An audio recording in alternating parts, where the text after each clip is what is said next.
കർത്താവിൻ്റെ നാമം മഹത്വപ്പെടുമാറാകട്ടെ. സങ്കീർത്തനം 17-ാം അധ്യായം. യഹോവേ, ന്യായത്തെ കേൾക്കണമേ, എൻ്റെ നിലവിളിയെ ശ്രദ്ധിക്കണമേ. കപടമില്ലാത്ത ആദരങ്ങളിൽ നിന്നുള്ള എൻ്റെ പ്രാർത്ഥനയെ ചെവിക്കൊള്ളണമേ.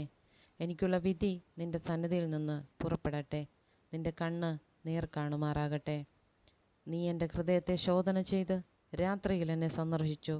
നീ എന്നെ പരീക്ഷിച്ചു, ദുരുദ്ദേശമൊന്നും കണ്ടെത്തുന്നില്ല. എൻ്റെ വായ് ലംഘനം ചെയ്യുകയില്ല എന്ന് ഞാൻ ഉറച്ചിരിക്കുന്നു.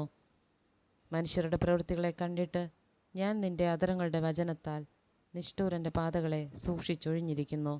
എൻ്റെ നടപ്പ് നിൻ്റെ ചുവടുകളിൽ തന്നെയായിരുന്നു, എൻ്റെ കാൽ വഴുതിയതുമില്ല.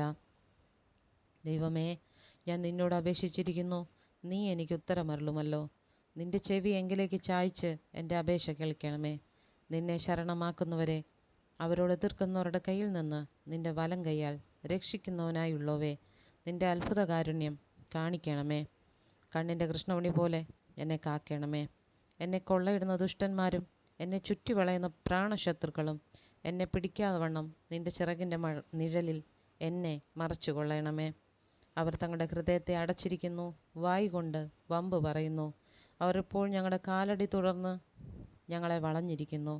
ഞങ്ങളെ നിലത്ത് തള്ളിയിടുവാൻ ദൃഷ്ടി വയ്ക്കുന്നു. കടിച്ചു കീറുവാൻ കൊതിക്കുന്ന സിംഹം പോലെയും മറവിടങ്ങളിൽ പതിയിരിക്കുന്ന ബാലസിംഹം പോലെയും തന്നെ. യഹോവേ, എഴുന്നേറ്റ് അവനോട് എതിർത്ത് അവനെ തള്ളിയിടണമേ. യഹോവേ, എൻ്റെ പ്രാണനെ നിൻ്റെ വാൾ കൊണ്ട് ദുഷ്ടൻ്റെ കയ്യിൽ നിന്നും തൃക്കൈ കൊണ്ട് ലൗകിക പുരുഷന്മാരുടെ വശത്തു നിന്നും വിടുവിക്കണമേ. അവരുടെ ഓഹരി ഈ ആയുസ്സിലത്രേ. നിൻ്റെ സമ്പത്ത് കൊണ്ട് നീ അവരുടെ വയറ് നിറയ്ക്കുന്നു. അവർക്ക് പുത്രസമ്പത്ത് ധാരാളമുണ്ട്. തങ്ങളുടെ ധനശിഷ്ടം അവർ കുഞ്ഞുങ്ങൾക്ക് വെച്ചേക്കുന്നു. ഞാനോ നീതിയിൽ നിൻ്റെ മുഖത്തെ കാണും.